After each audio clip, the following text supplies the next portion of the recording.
ഇന്ത്യക്കാർക്ക് അനുവദിച്ചിരുന്ന വിസാരഹിത പ്രവേശനം അവസാനിപ്പിച്ച് ഇറാൻ. പാസ്പോർട്ടുള്ള ഇന്ത്യൻ പൗരന്മാർക്ക് വിസയില്ലാതെ രാജ്യം സന്ദർശിക്കാൻ അനുവദിച്ചിരുന്ന വിസ ഇളവാണ് ഇറാൻ ഇപ്പോൾ റദ്ദാക്കിയിരിക്കുന്നത്. നവംബർ 22 മുതലാണ് പ്രഖ്യാപനം പ്രാബല്യത്തിൽ വരുന്നത്. വിസരഹിത പ്രവേശനം അവസാനിപ്പിച്ചതിന്റെ പ്രധാന കാരണങ്ങളും ഇറാൻ വ്യക്തമാക്കിയിട്ടുണ്ട്.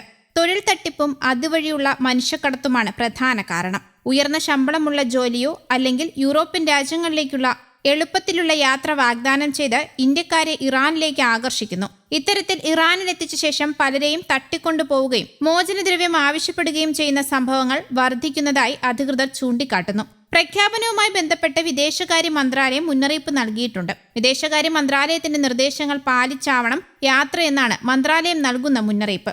വിനോദസഞ്ചാരത്തിനായി ഇന്ത്യക്കാർക്ക് വിസയില്ലാതെ രാജ്യം സന്ദർശിക്കാനുള്ള പദ്ധതി 2024 ഫെബ്രുവരി 4 മുതലാണ് ഇറാൻ നടപ്പിലാക്കിയത്. 4 നിബന്ധനകൾക്ക് വിധേയമായാണ് ഇന്ത്യക്കാർക്ക് വിസാരഹിത സന്ദർശനം ഇറാൻ അനുവദിച്ചിരുന്നത്.